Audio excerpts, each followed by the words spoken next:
Welcome back to SaharaTV. My name is Rudolf Okonkwo. Yesterday, the Independent National Electoral Commission announced a timetable for the 2015 elections.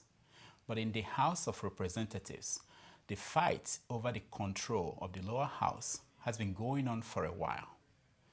Today, we have invited Honorable Femi Gbajabiamila, the minority leader of the House, to join us and help us understand what is going on in the lower house. Mr. Gbajabiamila, welcome to SaharaTV. Good evening, how are you? Very good. Let me start by asking you, what is the count now? Who is in the PDP and who is in the APC in the House of Reps? How many numbers do you have? Well, as of the last count, because we take stock every day, as of the last count, APC had about 175, 176 members. And to the PDP's, I believe it was about 165, thereabouts. So there was a clear margin of 10. Now, politics is very fluid. Anything can change tomorrow. It could be higher tomorrow for the APC, it could be higher for the PDP tomorrow. But as of the last count, which was a couple of days ago, there was a 10-point margin. And the margin gives you a lot more comfort, but it's not even about the margin. If you have a one margin or 1% superiority, you're still in the majority, and that's what the point is at this point. Is that APC has more members than the PDP. Now, let me very quickly clarify this. A lot of people have assumed or said that you need 181 members to have majority in the House. That is assuming that members are 360. But that is actually misreading the law. Majority is whatever it is amongst 5 parties. There are about 5 parties in the House, not 2 parties. If you had 2 political parties in the House, then you would need 181. But with the number of parties we have in the House, a party could come out with majority even if you have 90 members, if it's evenly distributed amongst those other parties. But as it is today, APC is in the clear majority. So what's keeping the APC from taking over the House? Well, I mean, you see, even if we didn't want to take over the House, even if we thought, you know what, we're in the majority, but let's just stay the way we are, we don't even have that choice. We don't have the luxury to decide whether we want to take majority or not, because the rules are very clear. The rules of the House says that the party in the majority shall produce the majority leadership, and the party in the minority shall produce the minority leadership. It's very unambiguous. And so it's by operation of law, and we cannot change that. What is stopping it? We have a court injunction. I mean, there's a court that has stated that we should cease fire, or rather tarry a while, hold out a little bit before we pending the outcome of whatever case they have filed in court. Now, that's a very strange decision, because the courts are very the jurisprudence of our country is very clear that you cannot interfere with the function of another arm of government. They are independent and they are very equal. And if there's a doctrine of rightness, if we did something that was illegal and patently unconstitutional, then you can go to court, and the court can declare those things unconstitutional or illegal. But pending that time, a court cannot, there's an appeal court decision on that, cannot interfere with the functions of another arm of government. This is tantamount to us saying we can arrest the judgment of a court, or we can stop a court from delivering judgment, or you can stop the president from changing his cabinet or from presenting the budget. We can't do that. Nobody can do that. The courts are there to interpret the law after it has been broken, or there's a declaration, or somebody's asking for a declaration. So, but as it is, I mean, opprobrious as that decision is, we're a law-abiding party. We have submitted ourselves to the majesty of the court system in Nigeria and the rule of law, and we will not join PDP or any other party in the culture of impunity and disregarding court decisions. So we're bound by it. Until when? So what happens now? So if this will last for another 1 year, you are going to sit down there and say, okay, we're waiting for the court to rule in a different direction, and then you remain minority when you have the majority. Is that what's going to happen? Well, that probably, if look, I think that's the clever tactic that the PDP has tried to use to try and tie out in the court system, but it's not going to work. It's not going to work. But assuming, let's go to the extreme that they continue to procrastinate and tie our hands.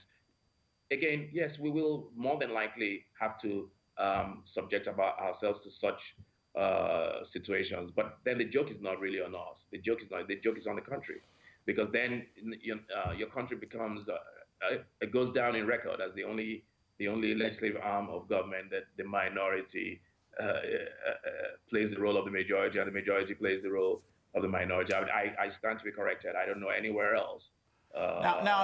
Honorable, let me ask you, what about going to a higher courts and demanding that they should overrule what the lower courts, the decision of the lower courts?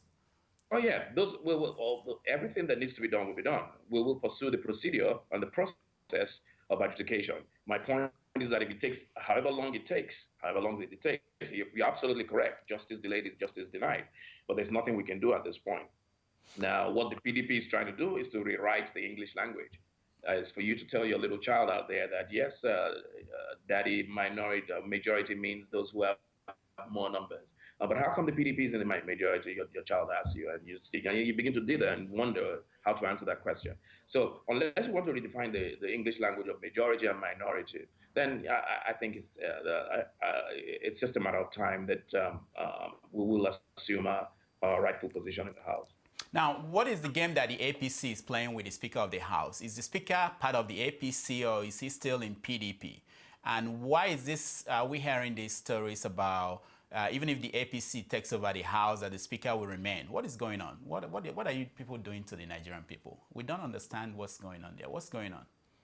Well, nobody's doing anything to the Nigerian people. I mean, politics all over the world is about intrigues. I mean, I don't know where the Speaker stands. I don't know whether he's joining APC or joining Labour or remaining in PDP. I have no idea. In the sense that he hasn't told me, Femi, I'm coming to your party. He hasn't told me that. Even if I try to ask him, he hasn't said any. But now, is the APC ready with someone to be the next Speaker of the House when they take over, or are they playing a game of, okay, we retain him as a Speaker? What is going on? Because if you are planning to take over as a majority party, you should have a candidate who is ready to be the Speaker. Are you the candidate? Well, not at all. That's where I was going with your earlier question. The reason why we have felt that the Speaker will remain the Speaker is because we are all absolutely satisfied with his leadership in all ramifications. And when I say we, I'm not just talking APC. APC for definitely, yes. But I'm talking about all parties in the House, Labour, PDM, ABGA, and PDP. And please understand this. Unlike the rest of the leadership, it takes 2/3 majority, not a simple majority, to impeach or elect a Speaker. And anybody that thinks they will find 2/3 in the House to remove Speaker Tambuwal has another thing coming. All right, let's go to what happened yesterday when SSS men went to the house of APC leader, the Deputy Secretary of APC, el-Rufai. What do you think about that incident? It's again the culture of impunity, aggression, autocracy that the APC and Nigerians generally have been talking about. I think what happened, from what I understand, el-Rufai made a statement of fact, exercising, and this is very important, his fundamental human right of freedom of speech. To say, it's something we all know, that there's a possibility that the country will erupt in violence. I mean, it's something that practically everybody in Nigeria believes is a possibility. And so he voiced that, and to the PDP and the SSS and whoever is pulling the strings, that is tantamount to I don't know what, treason, insurrection, security risk. I have no idea. But we're all aware, we live in the same country where, incessantly several people on the other side of the divide, if I may put it that way, have said things that are far worse. And they have also said that nobody can touch them based on what they have said. And that has come out to play.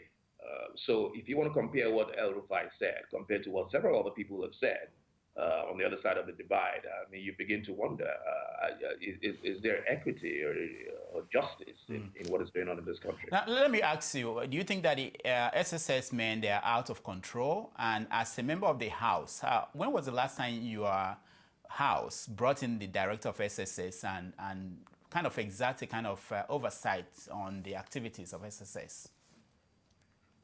Well, I mean, first of all, like, it's again about the structure of the country and the procedure and how things are laid out in terms of appointments and all that. The SSS is not independent when it should be, and that's where the problem is. Somebody else is pulling the strings, and they are beholden to somebody else, another power. And it's only natural that when you're beholden to somebody else and you don't have your own independence, you begin to sing the song of the master. Now, when was the last time the House attempted to oversight the SSS? We do that all the time when there's need to do it. I believe the last time was when Mr. President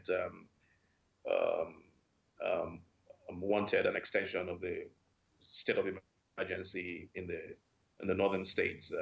We did invite the SSS amongst other service chiefs to brief us, and we asked several questions on where we were up north and what was going on over there.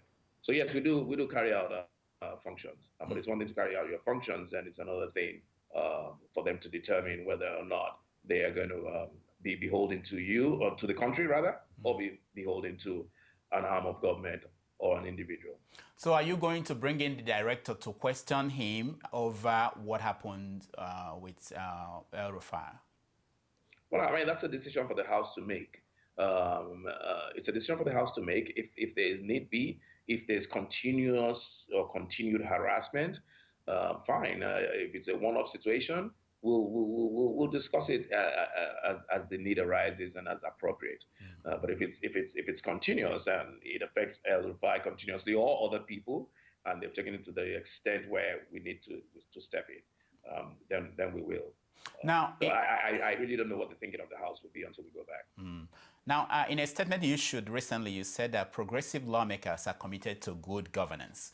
How does shutting down the government fit into that good governance? Well, let me say this very quickly, that before the party took that decision, we thought and deliberated long and hard about it. We knew that we would receive a little flack, but then that's the price you pay. And it's not about Rivers. Let me very quickly say that.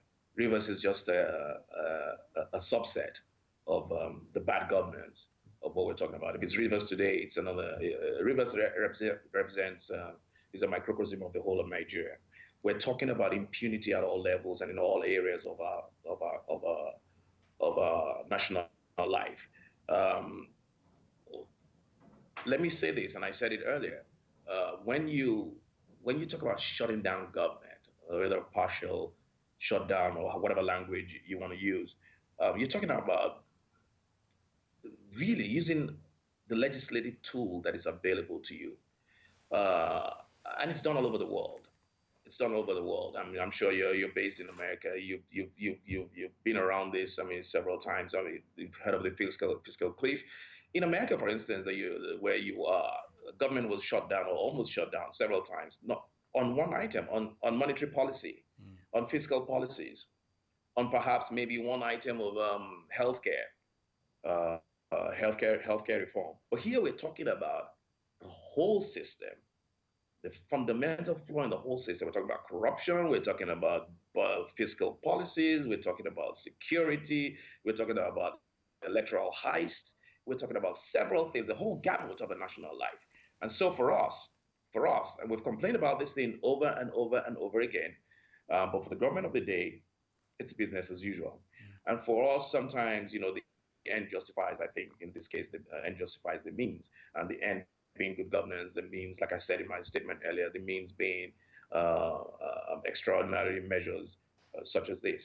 And I did say earlier that when we have not passed the budget, or rather when we have passed several budgets, what has happened? How has it affected the common man? When you implement budget at 30%, How has it trickled down? We're talking about trickle down economics, like you've heard them say in government circles. How has it trickled down to the common man? Mm. So these are the issues for us in APC, and we want Nigerians to try and understand, try and reason along with us. That sometimes you have to think outside the box, and you have to do things that invariably, if they're going to hurt, the larger picture is that things are going to turn out well for the general populace. Now So these are the reasons why we took this decision, and we're going to look at it. We're listening to Nigerians. We will review it if we need to. But again, it's important. We swore an oath when we were sworn in as legislators, and we cannot sit down and continue to watch the country continue to slide. Now, let's look at the common man and ask the question which everybody is asking. I mean, APC, you have significant number of people in the House. You have a significant number of people in the House. What can you say to the common man that you've been able to accomplish for them?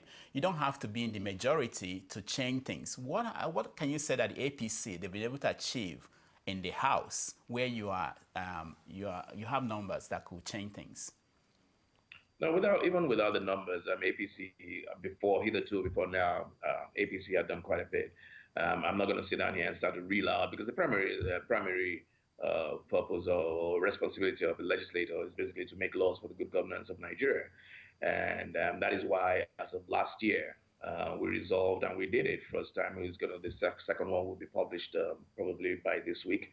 We resolved and we published last week that every quarter, all the bills and motions that have been brought up by APC members will be published in the papers in the Nigerian papers, and that was done sometime in December for the September to December quarter. So I will not sit down here, but I'll tell you that a lot has been done. A lot that will improve the lives of the common man. A lot of bills have been sponsored by APC members. Now, whether or not those bills are going to, or resolutions are going to be implemented by the executive, that's another question. That's a question for the executive to answer. So yeah,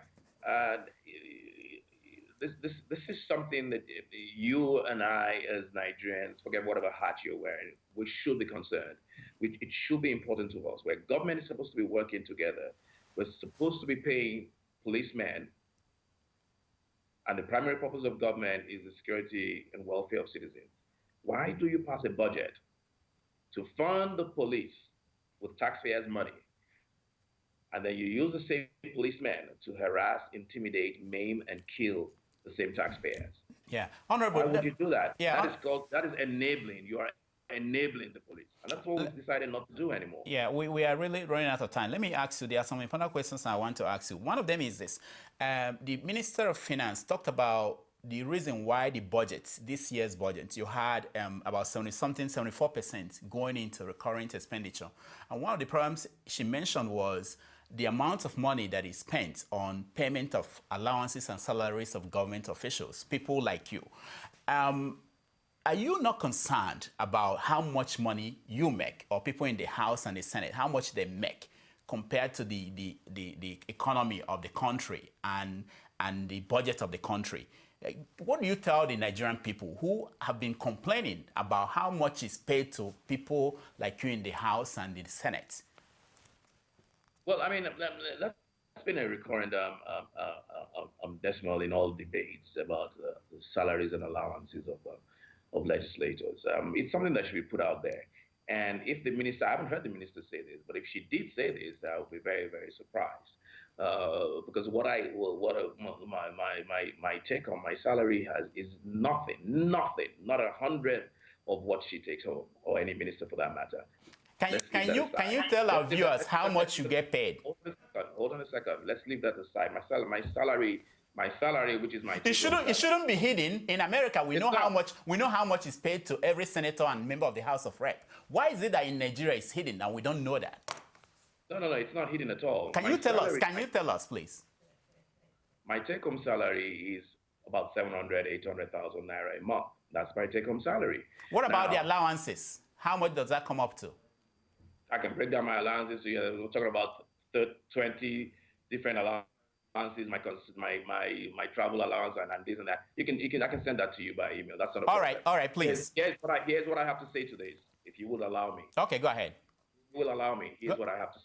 You just said that you know the allowances of the American senator. Can you tell me what the allowances are? You don't. You know their salary. No, we know how much. We know how much of the percentage of the budget that goes to the assembly, the Congress. No, sir. What you know is the salary of an American legislator. You don't know his allowance, but you compare his salary to the Nigerian legislator's allowance, and that's like comparing apples and oranges. But let me say this: the Minister of Finance should look into, if she's talking about the recurrent budget, why capital is low, she should tell us about the $10 billion. That's what she should tell us about. We're not talking about 10 million naira. That's just suddenly grown wings. We're talking about $10 billion. Now, the salaries and the allowances and the whole of the National Assembly bureaucracy, the 150 billion that we talk about for the whole National Assembly is only 2% or thereabouts of a 4.7 trillion budget. So why do people keep talking about this? You're looking in the wrong place. 2% of a 4.7 trillion budget. Where is the remainder 98%? Where is the $10 billion? Where is the Shopee money? Where is the subsidy money that grew from $250 million to $1 trillion in 1 year? Those are the things we need to start looking into. Otherwise, we're just basically scratching the surface. And they're pulling the wool over your eyes. I'm throwing it out there. The legislators pay 2% is what it accounts for the problems of Nigeria. Now, let me, we don't have a lot of time left. Let me just ask you, because you are supposed to be the oversight for what the ministries are doing. And in the Senate, they discovered that there was no budget. Last year, there was nothing put in for kerosene subsidy in the budget. And when they asked the Minister of Finance, she said that they should ask the NNPC. And now we know the NNPC is saying that the $10.8 billion that is missing, that they use that to pay for subsidy. Now, how could a budget pass through all of you, the House and the Senate, and nobody noticed there was no money for the kerosene subsidy? And that gave the NNPC an excuse to come out and say to the people of Nigeria, we spent $10 billion to pay for subsidy. And who are the NNPC people to decide on how to spend money? And you are there, you are a member of the House. You allowed them on their own to spend more than 1/4 of the whole money that we make from oil on subsidy. What, are you not outraged? Are you not ashamed that this is happening in a country, and you've lived in America, and this is happening in a country that you have leadership position in the National Assembly? I am I'm actually very, very disturbed. Now, the question is, was there a request for kerosene subsidy? That's the question that needs to be answered. I don't believe there was a request when they presented their budget for kerosene subsidy, because if there was a request, we will be granted after taking a proper forensic or done a proper arithmetic as to what will be required. We would provide something in the budget for subsidy. But the point is that I don't think there was a request. And even if there was not a request, where did the 10 billion? Why will they spend a kobo without appropriation? Number one. What happened to the almost 2 trillion naira that is being granted for waivers? We're talking about this. We're talking about somebody being a drain pipe, or reason why we have so much in terms of recurrent in the budget. We've just been told that almost 2 trillion naira was granted as waivers. That is revenue that should otherwise have come to the country. We've just been told that 10 billion naira has gone somewhere and nobody can find it.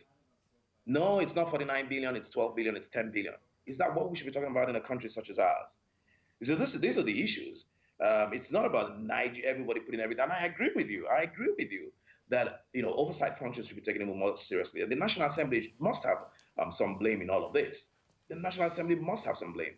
And we're yet to look into this 10 billion. I want to know where $10 billion. I want to know where exactly the NNPC got the powers to spend money. Whether we granted them the subsidy or not, why they got the 10 billion, the powers to spend $10 billion without appropriation. And these are the issues. And again, the issue of benchmark is also there for us to deal with. You're shortchanging your states by creating a benchmark for the country when it is illegal and patently against the Constitution under Section 162 of the Constitution, which says that all revenues must be put into a specific account, the Federation account, but you divert about $30 out of the money to some excess crude oil account. What happens to the $30? It goes to the federal government. They spend it willy-nilly and distribute to states whenever, and however they want. These are issues that we need to talk about. That's why the Finance Committee raised those questions for the minister to answer.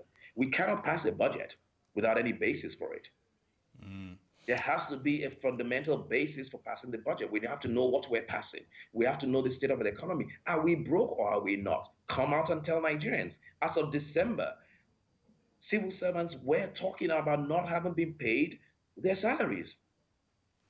I sponsored a bill which was passed on the floor of the House for prompt payment of salaries and to punish people who have to punish or to sanction the government or whoever an employer who does not pay salaries. And yet in December, we're hearing that civil servants were not paid, and this was the Christmas period. And you're trying to curb corruption? All right. There's so many fundamental questions that need to be answered. Yeah. All right. We are really running out of time. Let me ask you two more questions. The first one is this. You investigated the Asset Management Company of Nigeria for 140 billion naira debt. What is the outcome of that investigation? It's an ongoing investigation. It's been stalled, and that is I'll be quite honest with that. That has been stalled due to monetary issues and logistics, but it's ongoing. It's ongoing. How long has it been going? Well, there was a late start to it. There was a very late start. We didn't start for a long time to come because we were dealing with the budget. We're dealing with other things as well. But I'm sure that that will be resolved in good time. Before the next election? Way before. All right.